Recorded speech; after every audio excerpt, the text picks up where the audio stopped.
আসসালামু আলাইকুম প্রিয় শিক্ষার্থীরা, আজকে আমরা শিখতে যাচ্ছি টেন্স। প্রথমেই আমাদের জানতে হবে টেন্সটা কি। টেন্সের বাংলা হচ্ছে কাল। এখন টেন্সটা দ্বারা কি বোঝায়? কাল অর্থ কি? সময়। তাহলে সময় বোঝায়। কিসের সময় বোঝায়? টেন্স দ্বারা ক্রিয়ার কাল অর্থাৎ কাজের সময় বোঝায়। অর্থাৎ কোনো কাজ কখন সংঘটিত হয়েছে সেটা নির্ণয় করা যায় এই টেন্সের মাধ্যমে। তাহলে কোনো কাজ কখন সম্পূর্ণ হয়েছে সেই কাজ নির্ণয় করে কে? টেন্স। আশা করি টেন্স কি তোমরা বুঝতে পারলে। এখন আমরা দেখব টেন্স কত প্রকার। টেন্স হচ্ছে 3 প্রকার। কি কি? Present tense, past tense, future tense. Present tense যেটাকে বাংলায় বলা হয় বর্তমান কাল। বর্তমান কাল দ্বারা তোমরা কি বোঝো?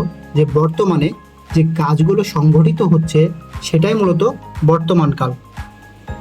পাস্ট টেন্স যেটা বাংলায় বলা হয় অতীতকাল।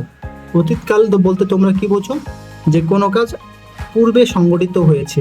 ধরো গতকাল কোনো কাজ একটা তুমি করেছো, আজকে এসে তুমি কি বলবে? যে আমি আজকে করেছি? না, তুমি বলবে গতকাল আমি কাজটি করেছিলাম। অতএব তুমি গতকাল যে কাজটি করেছিলে সেটাই হচ্ছে অতীত, আর তুমি যে কাজ আজকে করবে সেটা হচ্ছে বর্তমান। এবং সেই কাজটাই যদি তুমি গতকাল করনি, আজও করনি, কিন্তু সামনে পরশু করবা, সেটাই হচ্ছে ভবিষ্যৎকাল। অর্থাৎ ভবিষ্যতে কোনো কাজ করবে সেটাই হচ্ছে ভবিষ্যৎকাল। চলো দেখি প্রেজেন্ট টেন্স। প্রেজেন্ট টেন্স 4 প্রকার। কি কি? Present indefinite tense, present continuous tense, present perfect tense, present perfect continuous tense. অর্থাৎ প্রেজেন্ট টেন্সকে 4 ভাগে বিভক্ত করা হয়েছে। চলো এখন আমরা প্রথমেই শিখব প্রেজেন্ট ইনডিফিনিট টেন্স। চলো এবার আমরা শিখি present indefinite tense. Present indefinite tense চিনতে হলে কয়েকটা শর্ত তোমাদের মনে রাখতে হবে। এই শর্তগুলো আমি লিখে রেখেছি। প্রথমত, সে বাক্যে সাবজেক্ট, ভার্ব, অবজেক্ট থাকতে হবে। তবে অবজেক্ট সব বাক্যে নাও থাকতে পারে, কিন্তু সাবজেক্ট এবং ভার্ব অবশ্যই থাকবে। বর্তমান কাজকে নির্দেশ করবে। প্রেজেন্ট ইনডিফিনিট টেন্সটা বর্তমান কাজকে নির্দেশ করবে। বৈজ্ঞানিক সত্য, চিরন্তন সত্য, অভ্যাসগত কাজ বোঝাবে বাক্যটি দ্বারা। প্রতিনিয়ত বা সচরাচর ঘটে এমন কাজ। যেমন উদাহরণ দেখো, এ বাক্যে ভার্ব কোনটা? রিডস। রিডস দা কি বোঝায়? পড়া বোঝায়। আচ্ছা, এটা তাহলে ভার্ব।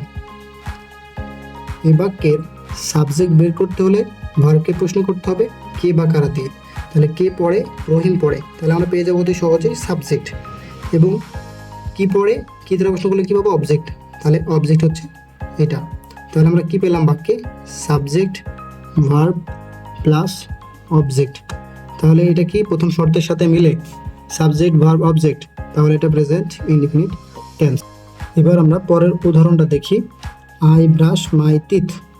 তাহলে বাক্যে ব্রাশ হচ্ছে ভার্ব। এই ভার্বকে প্রশ্ন করব কে দাঁত মাজে বা ব্রাশ করে? কে করে? আমি। তাহলে আমিটা হচ্ছে সাবজেক্ট। এবং কি মাজে? টিথ অর্থাৎ দাঁত, এটা হচ্ছে অবজেক্ট। তাহলে আমরা কি পেলাম এই বাক্য থেকে? Subject, verb, object. অতএব আমাদের প্রথম শর্তের সাথে মিলে যায় এবং 4 নম্বর শর্তের সাথে 5 নম্বর শর্তের সাথে মিলে যায় যে প্রতিনিয়ত সচরাচর ঘটে। আমরা কি প্রতিনিয়ত দাঁত মাজি? না 1 বছর পর পর? অবশ্যই প্রতিনিয়ত।